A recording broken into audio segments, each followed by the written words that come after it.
Oke, baik. Assalamualaikum warahmatullahi wabarakatuh.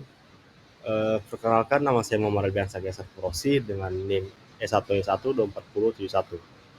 Kali ini saya akan mempresentasikan kepada teman-teman sekalian mengenai apa itu sistem operasi. Sebelumnya mohon maaf ya, karena di daerah saya ini sedang hujan, jadi mohon maaf bila suaranya kurang kedengaran. Oke, langsung saja ya. Oke, yang pertama, apa itu sistem operasi? Sistem operasi adalah perangkat lunak yang mengelola perangkat keras dan perangkat lunak komputer serta menyediakan layanan bagi program komputer lainnya.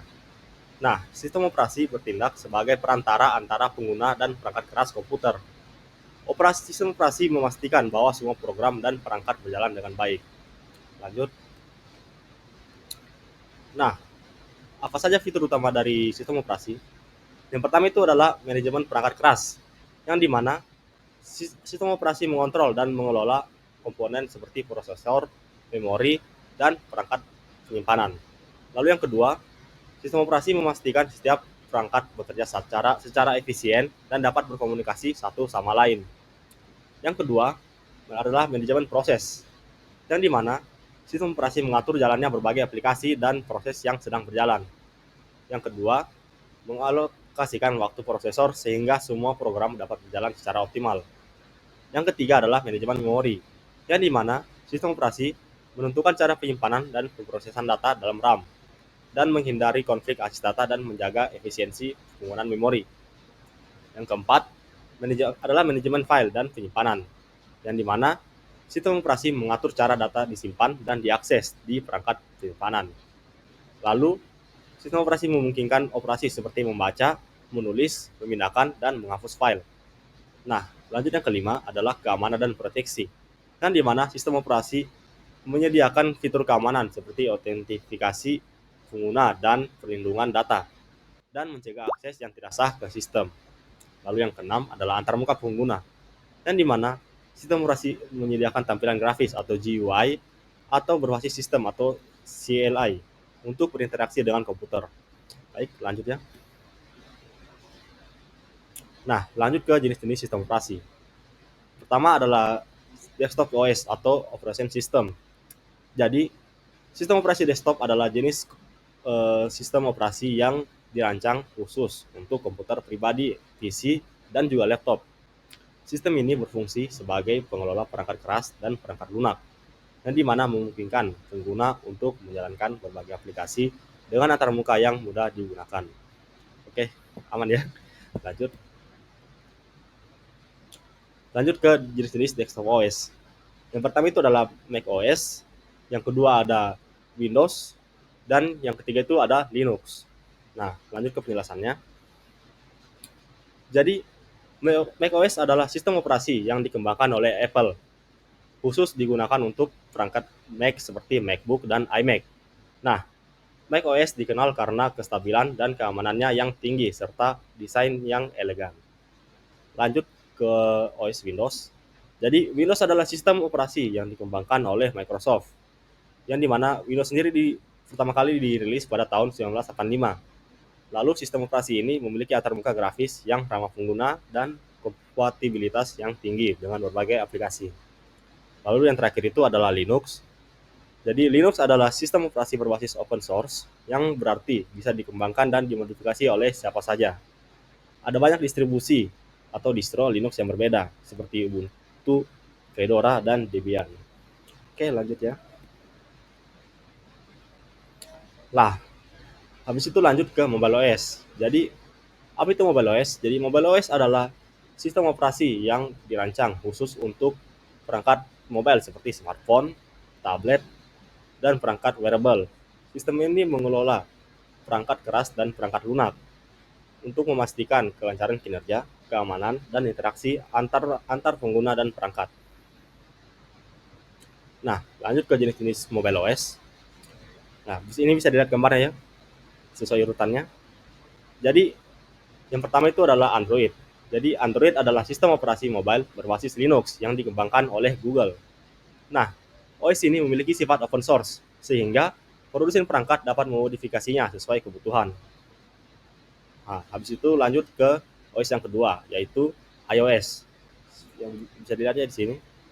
Jadi iOS adalah sistem operasi eksklusif buatan Apple yang hanya digunakan pada perangkat seperti iPhone dan iPad. Berbeda dengan Android, iOS sendiri memiliki ekosistem yang lebih tertutup sehingga lebih aman dan juga stabil. Nah, lanjut ke OS yang ketiga, ini mungkin teman-teman jarang melihatnya ya, tapi bagi yang sering melihat atau menonton review HP ya pada zaman-zaman tahun 2016 silam, mungkin bisa agak familiar lah melihat logo ini. Jadi logo ini adalah OS Tizen. Nah, Tizen adalah sistem operasi berbasis Linux yang dikembangkan oleh Samsung, Intel, dan Linux Foundation sebagai alternatif untuk Android. Nah, sistem ini awalnya dirancang untuk berbagai perangkat, termasuk smartphone, smartwatch, TV, perangkat IoT, dan lain-lain. Namun sekarang tidak lagi digunakan pada smartphone. Smartphone terakhir yang menggunakan OS ini adalah Samsung Galaxy Z2 yang rilis tahun 2016 lalu. Lalu lanjut ke OS yang terakhir pada mobile OS adalah Windows Mobile, yang dimana Windows Mobile itu adalah sistem operasi yang dulu dikembangkan oleh Microsoft, tetapi kini sudah tidak lagi didukung secara resmi. Sistem ini pernah digunakan di smartphone Lumia dan beberapa merek lainnya. Sekedar informasi, smartphone Lumia itu smartphone yang sudah rilis tahun 2015 sampai 2013 sampai 2015 silam. Oke, lanjut. Nah, sekarang kita masuk ke kelebihan sistem operasi. Yang pertama adalah sistem operasi itu memiliki manajemen sumber daya yang efisien, dan di mana sistem operasi memungkinkan komputer atau perangkat mobile untuk mengalokasikan CPU, RAM, dan penyimpanan secara optimal, sehingga berbagai aplikasi dapat berjalan dengan baik tanpa konflik sumber daya. Lalu yang kedua adalah antarmuka pengguna yang ramah. Dengan GUI atau Graphical User Interface, pengguna dapat berinteraksi dengan sistem penggunaan icon, menu, dan jendela tanpa perlu mengetikkan perintah rumit seperti yang terjadi pada sistem berbasis CLI atau Command Line Interface. Lanjut yang kelebihan yang ketiga adalah dukungan multitugas, yang dimana sistem operasi memungkinkan pengguna untuk menjalankan lebih dari satu aplikasi secara bersamaan, seperti membuka browser, memutar musik, dan pengolah kata tanpa gangguan.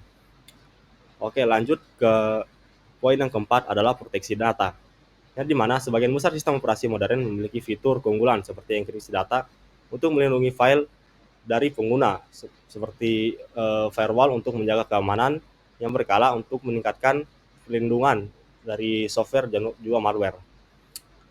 Lalu lanjut ke poin yang kelima atau kelebihan yang kelima, yaitu kompatibilitas dengan perangkat keras dan perangkat lunak, dan di mana sistem operasi mengelola driver yang memungkinkan berbagai perangkat keras seperti printer, keyboard, dan juga layar berfungsi dengan baik. Nah, selain itu, OS juga mendukung berbagai aplikasi dan software tambahan yang membantu produktivitas. Lanjut ke kelebihan yang keenam, yaitu kemampuan jaringan dan konektivitas, yang dimana sebagian besar sistem operasi memiliki dukungan konektivitas seperti Wi-Fi, Bluetooth, dan jaringan seluler, yang dimana ketiga hal itu memungkinkan perangkat untuk berkomunikasi dengan sistem lain atau terhubung ke internet dengan mudah. Lanjut ke kelebihan yang ketujuh adalah pengelolaan file yang terstruktur, yang dimana sistem operasi memiliki sistem yang memungkinkan pengguna untuk menyimpan, mengelola, dan mencari data dengan cepat. Format umum yang digunakan antara lain adalah NTFS untuk Windows, dan APFS untuk macOS, dan ext4 untuk Linux. Lanjut ke kelebihan yang ke-8, yaitu ekosistem dan dukungan pengembang sistem operasi seperti Android dan Windows yang memiliki komunitas besar serta SDK atau Software Development Kit yang memudahkan pengembang dalam membuat aplikasi yang kompatibel dan inovatif. Oke, untuk kelebihan dari sistem operasi cukup di sini ya. Saya lanjut ke poin berikutnya, yaitu adalah kekurangan sistem operasi. Nah, yang pertama, kekurangan dari sistem operasi itu adalah konsumsi sumber daya yang tinggi, seperti beberapa sistem operasi modern, contohnya itu adalah Windows dan macOS, yang membutuhkan RAM, CPU, dan penyimpanan yang besar agar dapat berjalan dengan lancar. Hal ini bisa menjadi kendala bagi perangkat dengan spesifikasi rendah. Lalu kekurangan yang kedua itu adalah ketergantungan pada pembaruan, yang dimana sistem operasi harus diperbarui secara berkala untuk meningkatkan keamanan dan kinerja. Namun, pembaruan bisa memakan waktu lama dan kadang menyebabkan masalah kompatibilitas dengan aplikasi yang lama.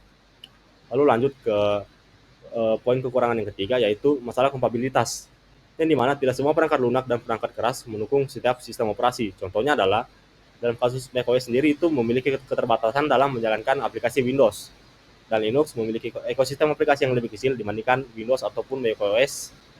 Lalu Android sendiri dan iOS sering memiliki aplikasi yang eksklusif untuk masing-masing platform. Lanjut ke poin yang keempat, yaitu keamanan yang rentan pada beberapa OS seperti operasi yang lebih populer seperti Windows dan Android. Sering menjadi target serangan malware dan virus. Meskipun ada fitur keamanan, pengguna tetap perlu waspada dan menggunakan perangkat lunak antivirus tambahan. Lalu lanjut ke kekurangan yang kelima adalah biaya dan juga lisensi, yang dimana sebagian besar sistem operasi memiliki biaya lisensi atau perangkat keras yang mahal. Contohnya adalah Windows yang membutuhkan lisensi resmi yang bisa cukup mahal untuk versi profesional. Lalu lanjut ke macOS yang hanya dapat digunakan pada perangkat Apple yang memiliki harga tinggi. Lanjut ke Linux yang memang gratis, tetapi bisa memiliki kurva belajar yang lebih tinggi bagi pengguna baru. Lanjut ke poin yang keenam adalah keterbatasan dalam kustomisasi. Beberapa sistem operasi seperti iOS dan macOS memiliki ekosistem yang lebih tertutup, sehingga pengguna tidak bisa melakukan kustomisasi sebanyak yang bisa dilakukan di Android ataupun di Linux. Lalu kekurangan yang tujuh adalah risiko bug dan juga error. Nah, meskipun sistem operasi ini dirancang untuk stabil, tetapi bug dan juga error tetap bisa terjadi, terutama setelah pembaruan besar.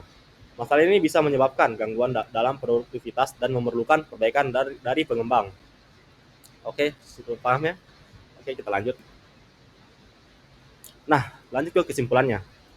Jadi, pada akhirnya, sistem operasi adalah suatu elemen yang sangat penting dalam dunia teknologi, di mana sistem operasi memungkinkan pengguna untuk menjalankan berbagai aplikasi dan berinteraksi dengan perangkat mereka secara efisien. Setiap OS memiliki kelebihan dan kelemahan masing-masing, dan itu juga tergantung pada kebutuhan penggunanya masing-masing. Nah, oke, saya rasa cukup sekian dari saya. Mohon maaf bila ada salah kata. Wabillahi taufiq wal hidayah. Wassalamualaikum warahmatullahi wabarakatuh.